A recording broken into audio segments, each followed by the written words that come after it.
Willie D Live. What's up, family? Where do you get a load of this? We got Mississippi Governor Tate Reeves blaming attorney Ben Crump and Al Sharpton for stoking racial division in Mississippi. Stoking racial division in Mississippi? Division? Them stoking it? Let me tell you something, man. Mississippi don't need no help stoking racial division. These uncivilized mutts can do it all by themselves. They've never needed any help. They are the best at doing it. The absolute best. But you know what? Let's just give them a chance to speak. Officials, against possible witnesses, and against the folks that are involved in this investigation and the family, then you are also committing a criminal act, and that's going to be taken very, very seriously. He don't want them to get justice. He don't want the family to get justice. I thought that's what civil rights attorneys were for. Like, if the law is not doing their job, then the civil rights people come in and, they stand up and say, hey, we'll help you out. We'll fight for justice in the United States of America. We'll exercise our First Amendment rights to assemble and to protest and to speak freely, right? So he don't want to be exposed. Maybe that's what it is. See, that's what happens when you go too far with your corruption. You get exposed. And see, they don't want the prying eyes of the nation on Mississippi, because Mississippi got a way of doing things that circumvents the law. What the good governor really is trying to say is, get the hell out of my state, boy. You better get from around here, boy. That's what he's saying. Yeah. He don't want the prying eyes of the nation on Mississippi. Mississippi stoking racial division. They don't need outsiders to stoke racial division. But one thing that they do like, they like their blacks quiet. They want them to suffer quietly. Don't you go out there, getting out of line now, boy, going out there asking for help. Go tell those people what's going on down here. Now that's gonna be a problem. Now you can get on up out of here now. Yeah, fam. Let me show you what he's mad about.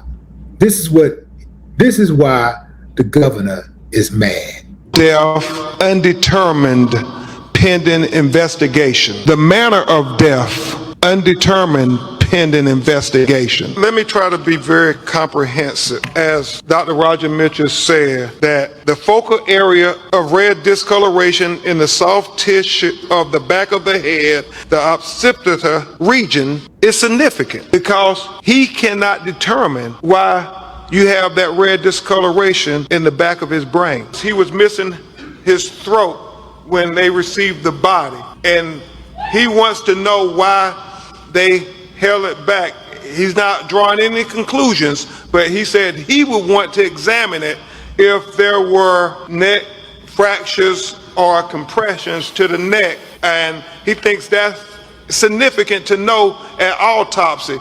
The last thing that is significant is what we said before about him, the condition of his body when he went into the water. Was he conscious or unconscious? Was he forced or unforced into the water? He said those things are very significant. But he started off talking about this red discoloration in the back of his head is something that was of great concern to him. Definitive circumstances of death are required to determine the manner of death. For these reasons, this pathologist cannot rule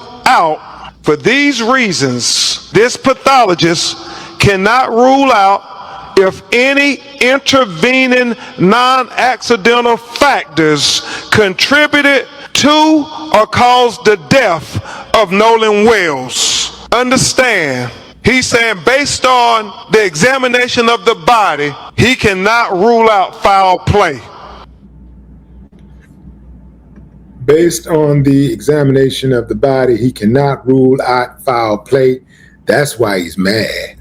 Yeah, fam. Before I play this next video and show you why he's really mad, why like really, really, really mad, I want to share something with y'all. I want to share something with y'all. Check this out. What do y'all think this is? These are pictures from the good governor's yearbook. This is when he attended Millhouse College in Mississippi. This dude is in a fraternity where they're wearing blackface. They got a group picture dressed in Confederate clothing. These are uncivilized mutts who are the primary reason why America is stuck. This is when he was a member of Kappa Alpha Order, right? This is Tate Reeves. This is the yearbook, 1993. This is the yearbook. This is his fraternity. This is his background. This is where he come from, fam. You know what I'm saying? He claims that he wasn't part of it. He claims that he didn't participate in blackface. But look at these guys to the bottom right. Look at those. Look at those guys wearing blackface. This is his fraternity. This is the guys that he hung out with. These are the people that he called friends. These are the people that he called friends. Friends. How many of us have them? Let's be friends, is what Tate told his blackface wearing partners in the fraternity. Let's be friends. He joined that fraternity knowing that's what they was about. Right? See, gone are the days that you can just hang around some racist folks and say, well, that's not me. Like, don't try to pull a Jerry Jones. Remember Jerry Jones was the Cowboys owner? He was in that photograph with that mob preventing the little black girl from going into the school. He was right there in the middle with that little stupid ass grin on his face. And then when the picture come out 40 years later, he say, well, you know, I was just there. I didn't do anything. I wasn't really stopping them. Yeah, but you were there. You were part of it.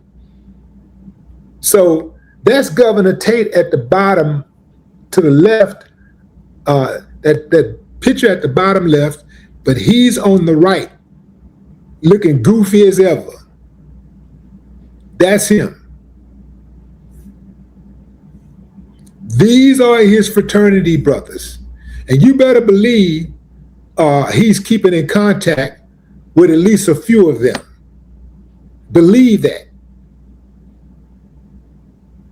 Yeah, the fact that you think you can hang out with them and kick it with them and you can participate in everything but blackface, that you're not a racist, you tell me, Tate, who's really stoking the flames of racism?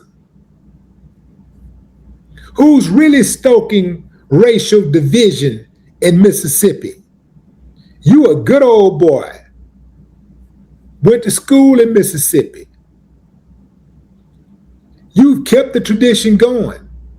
You, more than anybody, could have made sure that justice was served immediately. You could have stepped in immediately and said, hey, handle that, or I'm going to shut you down. Handle it.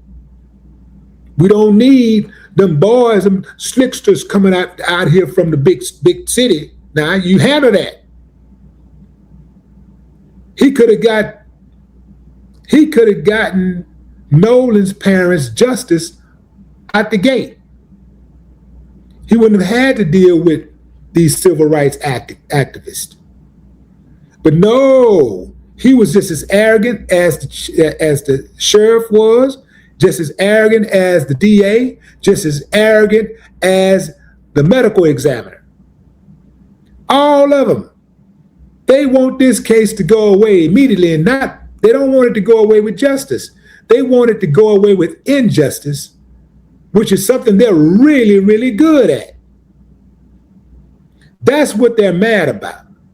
Here's another thing that they're mad about. You see that dude in the middle? They mad. They're really mad at the speech Al Sharpton gave. What we've been told does not make sense. And being that there is lack of confidence in the local authorities, who have already, in my judgment, seemed to have mishandled where it was going. Boom. That's what they're mad about. He called them out. Because to just immediately, before a week, nothing done wrong, when we hear that this young man was engaged in some kind of argument that was on tape, that his cell phone and keys ended up with one of the people that were there on the island and got away. He was one black with 3 young white men who happened to end up with his phone, happened to end up with his keys. Then there's just too many questions that they should not be closing the investigation. Now, I'm from Brooklyn, so I'm a little different than some of y'all. I was built different. My nose is out here, my eyes are here, my brain is here, which means some things I could smell before I could see and before I can figure out. This does not smell right. So some people are saying, Reverend, are y'all bringing in race?